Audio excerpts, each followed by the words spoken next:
now watching Compton Rick Rock TV. Let's get to the content.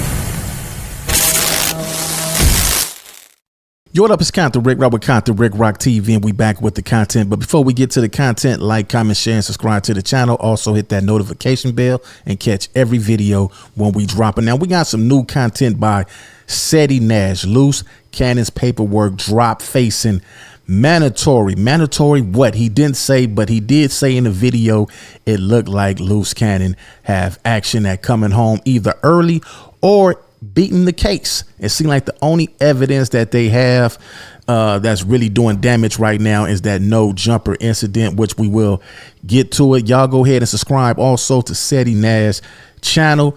Get them likes up on his channel as well. Also subscribe and check out the rest of his content. But man, LUCE Cannon is coming home soon, they say. Man, the boogeyman.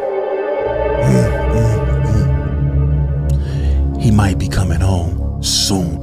I'm so glad I gave him that $60. Now let's get to this content and see what Seti Nash got to say about this paperwork. He's definitely going to get his read on because he be having the content. Let's go. Anyways, LUCE Cannon paperwork just dropped on his denial of bond, and I ain't gonna hold you, it's looking good for LUCE as far as how far it goes. Check it out. So it seemed like y'all really care about the LUCE Cannon stuff and everything. And once again, let me say this. I rock with LUCE, so you know what I'm saying? If y'all hear a bit of bias, then you just hear a bit of bias. But all I'm going to say is this. There was something that a lawyer said, and I'm going to play it a little bit later on. And this right here kind of goes to the way to what Big U was saying in a positive but in a messed up way. And it's something I've been telling you cats from day one. But anyways, let's just get to the content real quick. The United States District Court, Central District of California, United States of America versus Tremaine Ashley Williams. Then we go right here. On motion by the government, on court's own motion in a case, on the further allegation by the government, a serious risk that the defendant will flee. So you have all that. Then it says the court finds that no condition. So this is basically them telling them, nah, ain't no way. So they saying basically the court finds that no condition or combination of conditions will reasonably assure the safety of any person or the community. So what they basically trying to say is LUCE is a monster out here. That's how they're writing that, right? Yeah, that's what they saying, because all the videos that we seen online on his channel, where he's saying that he's the boogeyman, he's the devil, he's a demon, and he's going to do all this, and all the online threats that was made online, they using that as face value. Even if he was creating content and playing around, they using it for all excuses to keep him right where he at. They don't want him to bail out. They don't want him to get out. They're gonna leave him there as long as they could, hoping that he'd crack and give up some information. This is why when you get on the internet, homie, I'm gonna tell y'all niggas, man, because some of y'all just don't get this shit. I'm still seeing it.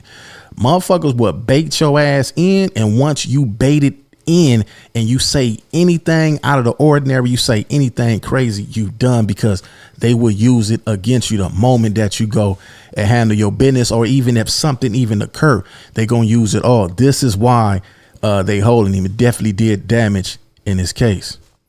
So then it talks about the things that the court considered, the nature and circumstances of the offenses charged, including whether the offense is a crime of violence, a federal crime of terrorism, or involves a minor, victim, or a controlled substance, firearm, explosive, or destructive device, the weight of the evidence against the defendant, the history and characteristics of the defendant, the nature and seriousness of the danger to any person or the community. The court also has considered all the evidence adduced at the hearing in the arguments and/or statements of counsel and the pretrial services report / recommendation. All right, so here we go. So this statement right here in the blue that you guys see right here, and this what they got it as to danger. This is why when you hear this right here, this is what's basically doing damage. You don't see it nowhere else on here. This is what they mainly focused on. They not focused on the robbery or anything like that. They are mainly focused on this part of the section right here. Let's go. This is where they base is at. They're saying he's a danger. Nature of the offenses and defendant's role in the alleged extortion/robberies, 2 active protection orders, noting 1 is reciprocal outstanding warrants, report a violent January 2025 incident. So this is what's so crazy. The January 25, I believe that was the no jumper. Remember when they took off the dude's watches and all that old stuff? They saying that's a robbery, and that's what they're using, that no jumper incident. That right there did major damage that stopped his bond. This is why he couldn't get a bond. They're using all that no jumper footage as evidence to prove that he's a violent individual, that he's dangerous. All the talking that he was doing, yeah, they used that, but when they got you doing the physical part of it, that's when they say, you know what, we actually have him living out what he's talking. That if I'm gonna just keep on saying it, Brad. As far as everybody in this case, Luce Cannon is the one who has the most chance to beat his case. So it says, here we go, right here.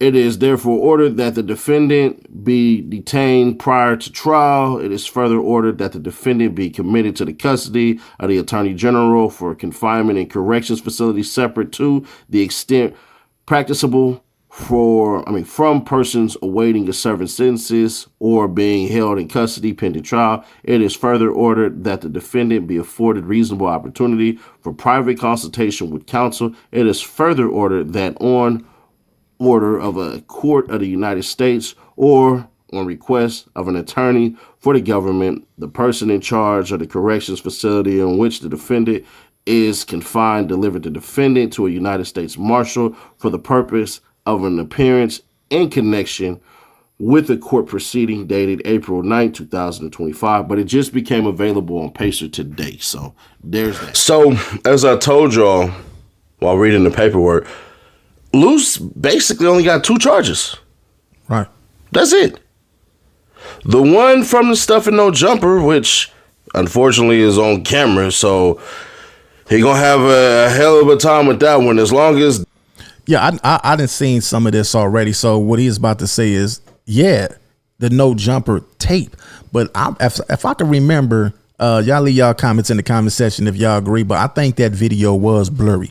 You can see it. If nobody didn't point it out, you probably wouldn't know it. But it looked like it was blurry to where you really couldn't see a lot. But, you know, they got these good cameras and they could break this stuff down and make it clear as possible once they get on the editing program on the internet, once these professional editors get to doing what they do. But he only got 2 charges. What do those 2 charges carry?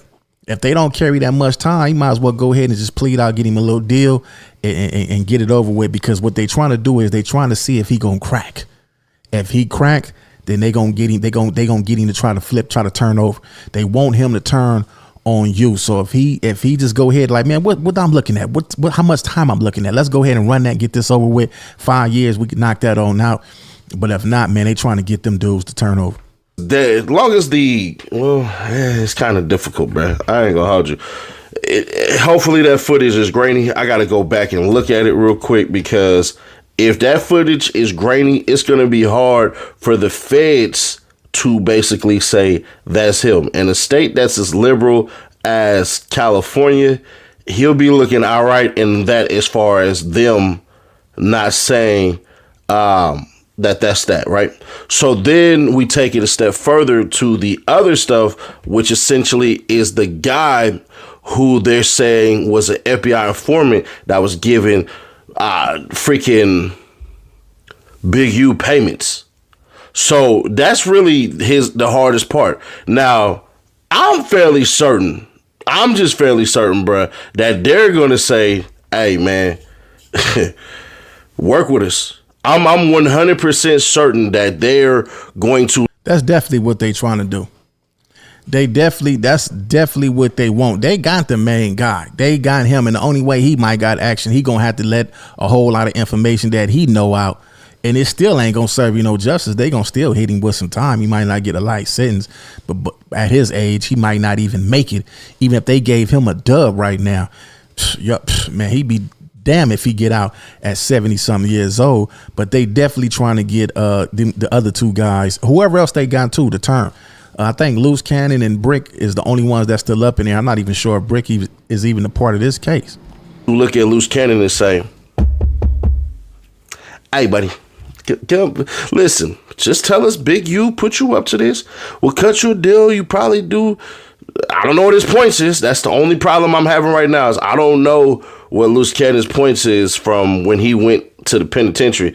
But they did read off a laundry list, and I want to show y'all exactly what a Fed lawyer said about that laundry list because it's very, very telling. Check it out. Hey, yo, you. Can you subscribe and turn on that bell, too? Because when you do, you're helping unbiased, independent news. For him, especially given that, you know, he had previously served time for a completely different separate matter. But in terms of just the punishment that he's facing, it is a lot of time. But what are your thoughts on it? Yeah. Federal charges and convictions come with heavy penalties. That's why the weight of the federal government, when it's leaning on you as a criminal defendant, or if you're the criminal defense attorney, is punishing. Because especially for people who have prior convictions, you have the risk of being declared a career criminal, which in and of itself invokes a mandatory minimum of decades of time. Yep, that's where they get you at. That's where they get you at. You going back to jail over dumb stuff, crazy shit. Then they get you. You keep on getting arrested. When it's time for them to finally get you, they're gonna hit you with that career. I think that career criminal act is a license itself. So it's no, man, the streets, man, listen, man, it's no way to win this game, man. You might as well just go ahead and jump out, like I say, get a job, because this is the end result, death or jail. No matter how you look at it, it's only a few that make it out. A few that make it out, they make it out because they say, you know what, I got a family now, let me focus on my family. Everybody else that want to stay in, this is the outcome, man.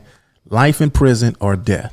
And that's how the federal system works. It's a point system as it relates for how a punishment could be meted out. So when he has all these different variety of crimes, you add that to his prior convictions, and you're looking at a staggering amount of time as it relates to prison exposure. And that's why many people plead, because you're up against a very difficult decision. Do I risk what might be hundreds of years in prison, or do I take 10, 15, 20 years, which is still an amazing amount of time, but you still have an opportunity to come. Man, ain't no opportunity to come home. Shit, 10, 20 years, man, that's a life sentence itself when you up at what is you, 60 years old? Man, that's a long time, man. He'd be lucky to make 80 years old. Man, he gonna be out here he gonna get out all right in the wheelchair or a hearse.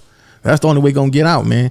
But yeah, this is what they do. They put all that time against you and make you plead out or make you tell. Come home and restart your life versus 300 years, which is essentially a death sentence. Yeah, and that's why I'm kind of surprised that given this overwhelming amount of evidence, it seems like from federal prosecutors and from authorities, that I was a little surprised that Big U pleaded not guilty. Now, again, he maintains his innocence in all of this, but as in terms of him not going through with the plea in this case, now going to trial, what's your reaction? What do you think it could look like?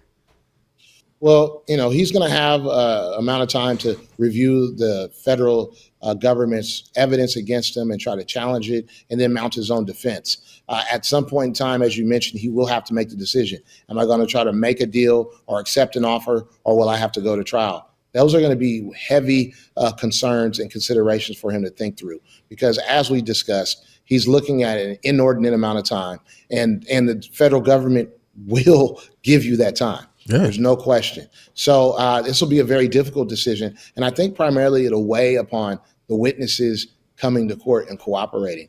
But that's actually a very common tactic of the federal government, is when you're facing a federal prosecution, oftentimes they already have the witnesses against you in the bag, so to speak, and they're cooperating, and they have sentences, and they have statements and interviews and recorded evidence. So oftentimes when you see a federal indictment, the federal government has already done the research, they've already done their homework. But that doesn't mean people do not beat these. Yeah, people do get off. We just seen Young Thug and them. It took him some time, but he did win. He didn't win, but he got out. The other two guys, I believe they beat the case. But like you say, man, they already had you bagged. They already got the evidence that they need. And once they got you, they do their research, phone recordings, and everything else to make sure either you plead or tell. That's just how they operate. Well, it's Compton Rick Rock with Compton Rick Rock TV. Y'all go over there and subscribe to Seti Nash channel. Check out his content. I'm about to go on and get up out of here. I'll catch y'all on the next one. Like, comment, share, and subscribe to the channel, Compton Rick Rock TV. Also, hit that notification bell and catch every video when I drop it.